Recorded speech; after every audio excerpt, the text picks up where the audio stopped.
Hello friends, welcome again to your YouTube channel microbiology. सब सभी कैसे हैं? बढ़िया एकदम। आज के इस लेक्चर में हम कंटिन्यू करने जा रहे हैं क्लास 11th फिजिक्स का एक इंटरेस्टिंग चैप्टर जिसका नाम है थर्मोडायनेमिक्स। उसका पार्ट 2 करने जा रहे हैं। होपफुली आप सभी ने पार्ट 1 देख लिया होगा। नहीं देखा तो कोई बात नहीं, लिंक आपको डिस्क्रिप्शन में मिल जाएगा, वहाँ पे जाके देख लो। ठीक है। Without wasting more time part 2 चालू करते हैं। तो आज का हमारा गोल रहेगा फर्स्ट लॉ ऑफ थर्मोडायनेमिक्स के बारे में अंडरस्टैंडिंग करना, उसकी लिमिटेशन के बारे में समझना, सेकंड लॉ ऑफ थर्मोडायनेमिक्स के बारे में समझना, उसके सिग्निफिकेंस के बारे में समझना, उसका इंपॉर्टेंस क्या है, उसकी लिमिटेशन के बारे में समझना, और लास्ट में एक चटाकेदार न्यूमेरिकल कहना। ठीक है, चालू करें क्या? चलो चालू करते हैं विदाउट वेस्टिंग टाइम। चलिए, सबसे पहले हम देखते हैं the first law of thermodynamics. ठीक है, इंग्लिश में देखें। If some heat is applied to the system which is capable of doing work, then quantity of heat absorbed by system will equal to sum of increase in its internal energy and the external work done by the surrounding by system on the surrounding। ठीक है, ये कह रहा है आपका first law of thermodynamics. लेकिन यहाँ पे हमने इंग्लिश बोली, इंग्लिश नहीं आई थोड़ी सी समझ में, तो कोई बात नहीं, हिंदी में समझ लेते हैं इसको प्रैक्टिकली फॉर्म में। देखिएगा, मान लो ये कोई सिस्टम है, इस पर मैंने हीट अप्लाई कर दी। ठीक है, सबसे पहले हीट अप्लाई करी, उसके बाद हीट अप्लाई करने से पहले इसमें कुछ वो होगी, क्या इसकी एनर्जी होगी, इंटरनल एनर्जी होगी। ठीक है, इंटरनल एनर्जी जब इसके अंदर होगी और इसके अंदर क्या होगा, इसके अंदर कुछ इसकी सराउंडिंग भी होंगी।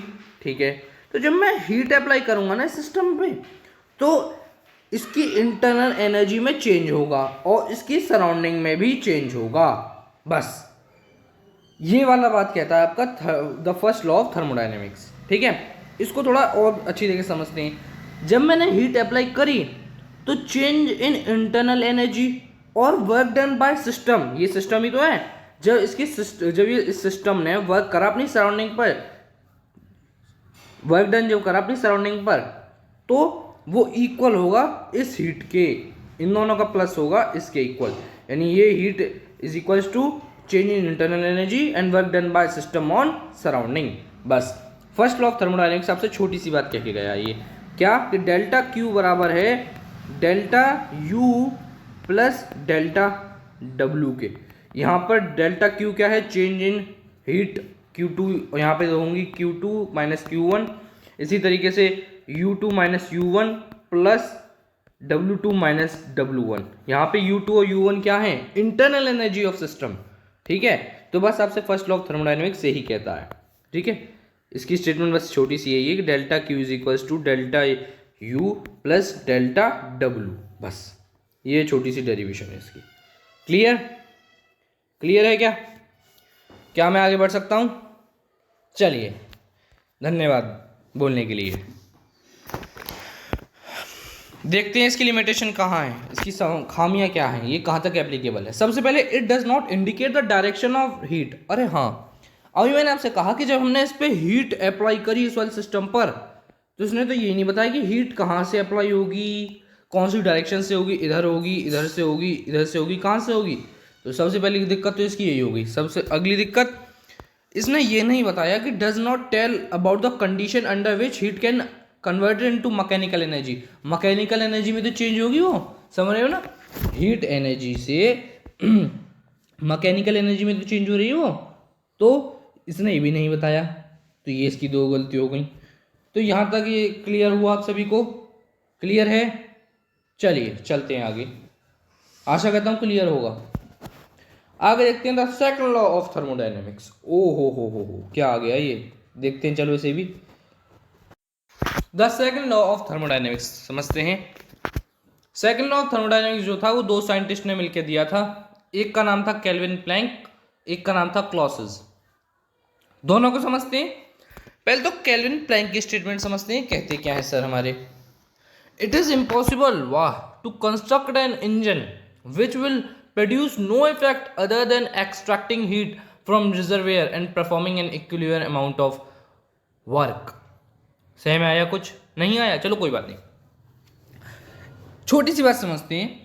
अगर मैंने किसी भी सिस्टम, इसको अगर मैंने कभी भी अगर हीट अप्लाई करता हूं इसके ऊपर, मान लो मैंने इसके ऊपर 100 जूल हीट अप्लाई करी, तो ये कभी भी मुझे 100 जूल वर्क नहीं दे सकता, यानी एनर्जी कभी भी यूटिलाइज नहीं होगी पूरी।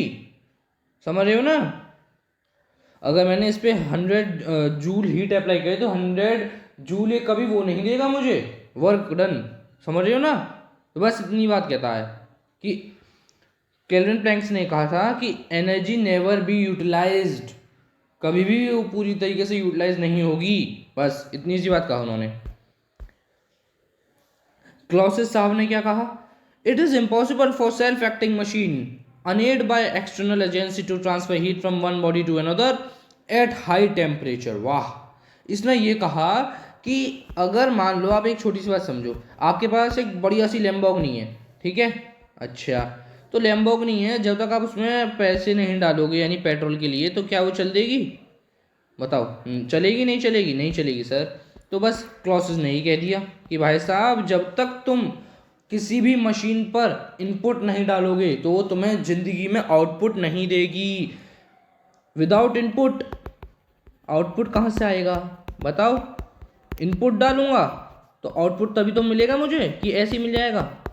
मैंने अपना बिजनेस चालू करना है मेरे को, तो जब मैं उसमें कुछ अपना इन्वेस्ट करूंगा तभी तो मुझे उससे फायदा होगा, कि ऐसे ही मुंह उठा के फायदा हो जाएगा? तो बस ये दो बातें कहीं इसमें केल्विन प्लैंक्स ने और क्लॉसेस ने।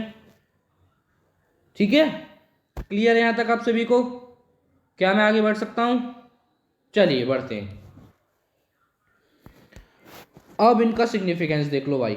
सिग्निफिकेंस ऑफ सेकंड लॉ, इसमें ये कहा कि हीट जो रिलीज होगी कोल्ड रिजर्वायर में वो कभी भी जीरो नहीं होगी, ठीक है? और एक्सटर्नल वर्क जो होगा वो कभी भी जीरो नहीं होगा। वही तो बात है, मैंने गाड़ी में पेट्रोल डलवाना है मेरे को, तो 0 रुपये का डलवा दूंगा पैसा, 0 रुपये का पेट्रोल मिल जाएगा। कौन डाल देगा 0 रुपये का पेट्रोल? 100 रुपये 200 रुपये का डालना पड़ेगा। तो यानी इसलिए external work can never be zero. ये दोनों लिमिटेशन बहुत इंपॉर्टेंट हैं, ठीक है? चलें आगे, सही में आ गए सिग्निफिकेंस ऑफ सेकंड लॉ। चलिए तो आगे बढ़ते हैं फटाफट विदाउट वेस्टिंग टाइम। लिमिटेशन, वाह! इसकी लिमिटेशन क्या कहती है? सेकंड लॉ ऑफ थर्मोडायनेमिक्स की छोटी सी लिमिटेशन है, वो ये कहती है कि ये केवल और केवल उन साइक्लिक प्रोसेस के लिए एप्लीकेबल है जिसमें सिस्टम अपनी ओरिजिनल स्टेट में आता है कंप्लीट साइकिल ऑफ चेंजेस के बाद। ये जो साइकिल लॉ है ये केवल और केवल साइक्लिक प्रोसेस के लिए एप्लीकेबल है, साइक्लिक प्रोसेसेस।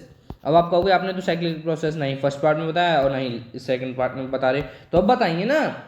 साइक्लिक प्रोसेस एक ऐसी प्रोसेस होती है जिसमें कोई भी सिस्टम बहुत सारी साइकिल से गुजरता है और उसके अंदर अलग अलग साइकिल में अलग अलग चेंज आते हैं, लेकिन लास्ट में वो उसी जगह पे आया था जिस जगह से वो चालू हुआ था। दुनिया गोल है तो वही बात है, समझ लो जैसे ये एक ट्रैक है गोल, यहाँ पे आप खड़े हो, वाह हीरो की तरह एकदम ठान, ठीक है?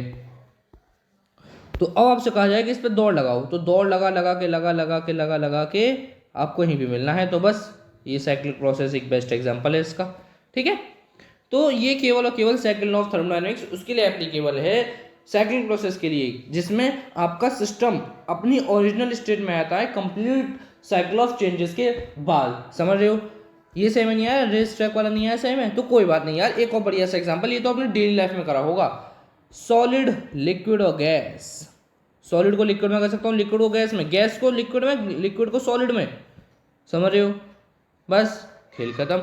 और सॉलिड को मैं गैस में डायरेक्ट कर सकता हूँ, कौन सी प्रोसेस है वो? अरे वाह, पहचान गए हो आप लोग तो। हाँ, सब्लिमेशन।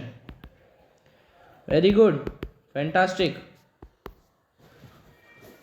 तो ये है आपका साइक्लिक प्रोसेस का कंडीशन, केवल और केवल ये सेकंड लॉ जो है वो साइक्लिक प्रोसेस के लिए एप्लीकेबल है। खेल खत्म, सही में आया? क्या मैं आगे बढ़ूं? चलिए चलते हैं। अब इसका एक न्यूमेरिकल देख लेते हैं। टना टना टना।